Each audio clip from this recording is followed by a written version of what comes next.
Hey everyone. Um, just wanted to get this thought off my chest before I go to sleep so I can sleep better. So, Ramble video plus spoiler alert. Spoiler, spoiler, spoiler. This is my thoughts on why an atheist sees the movie Gravity a little bit differently than a theist would. I just watched the movie with some friends. And I'll start with a scene from the very, very end. Okay? It's a scene where or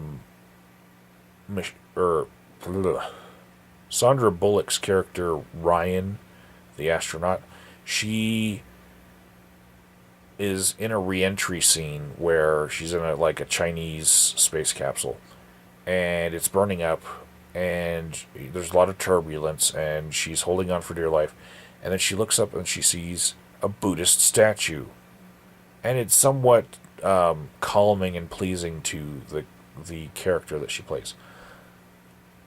And there are some people who would look at that and say, "Oh, yay! She found some spiritual help along the way, and we all worship the same God, so it's nice of her to see that." But then there's other people who were probably in the crowd with me because of the city I live in. They they would probably say, "Oh no, there's a demon on the spaceship because she's got a little Buddha statue, you know, and that's demonic."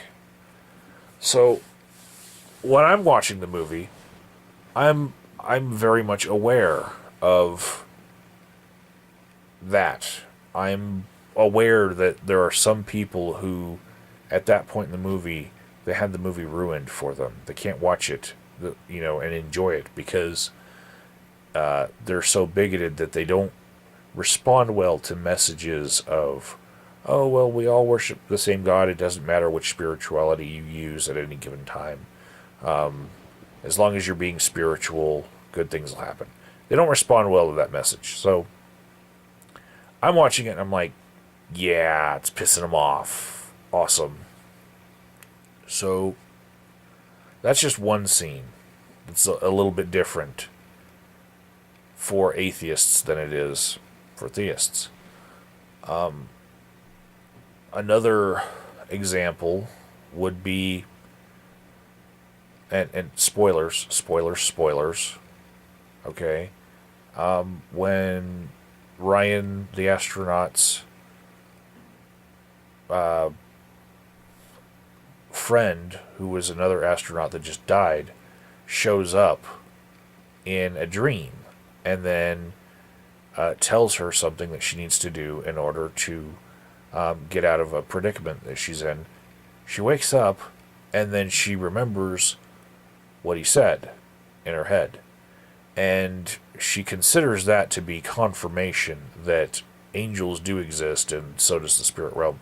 So while she's doing everything that it's going to take to solve her problem in that cockpit, she then thanks, like verbally, like out in the open, that spirit of her friend, and asks that spirit to get a message to her dead daughter. Which, yeah, basically, I think atheists see this scene a little bit differently than theists, because an atheist might look at it and say, "Wow, look at all the mental anguish she's in. Look what it's driving her to. Look what kind of thoughts she's having. She's even considering this epiphany she had in her dream as being, from heaven, when it's probably just a remnant of information that she had in her own brain. Like, how horrible is this thing that she's enduring? Wow, I hope she pulls through in the end. Then it'll be a awesome story of enduring, even though you can't really do anything to help yourself except for, pray."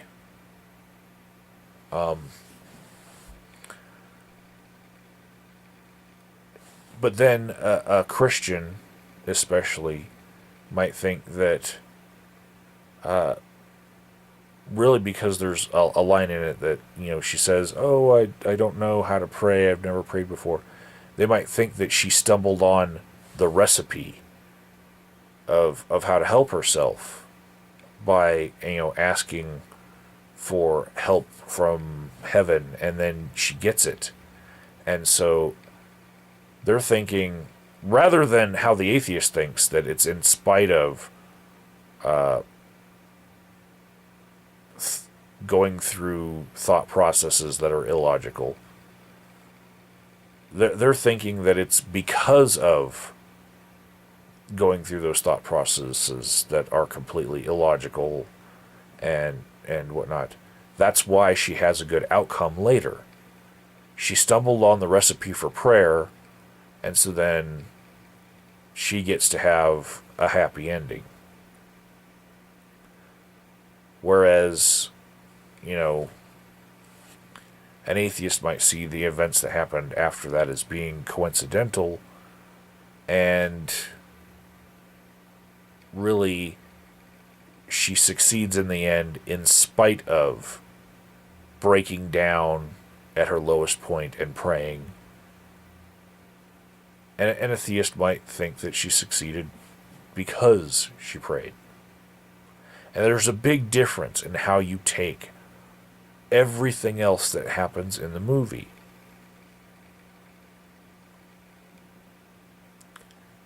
For me, watching it from the atheist perspective with a couple atheist friends in that movie theater, I think, after we talked about how when he opened the hatch, they knew it was a dream sequence because she didn't die instantly, and after we talk about how fire extinguishers probably wouldn't work as propellants in space, or at least as well as she did on her first try. After we talk about all that, we kind of get to the point where we're talking about, look at this story. It's like this human being endured so much, and look what it did to her mind. It completely turned her into this praying type of, oh my goodness, she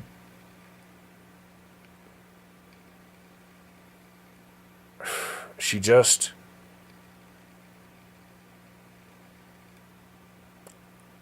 she snapped in a way. She was not that way until she had a whole bunch of adversity, and then all of that adversity turned her into someone who was willing to do anything, irrational things, praying, whatnot, in order to try to affect a good outcome. And then, that's completely different from the way that the Christian might see it. That,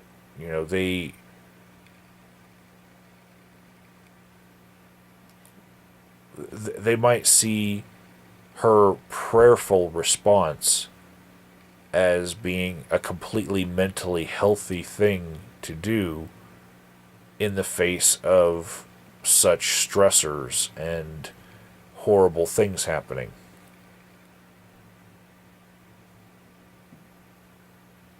So yeah, basically, I enjoyed the movie for completely different reasons than most of the people sitting around me.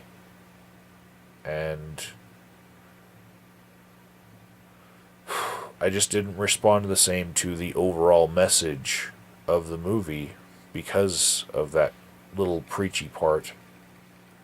I didn't respond as the same way as a Christian would have. Well, hope you guys enjoyed this ramble.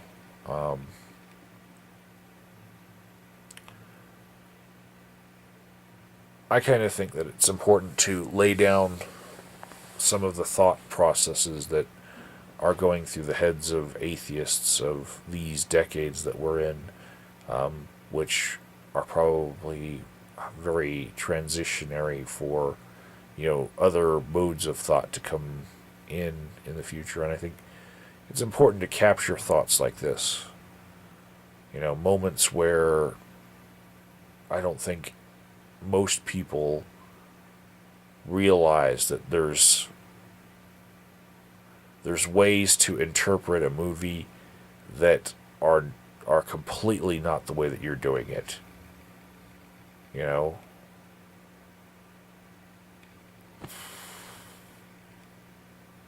Laters.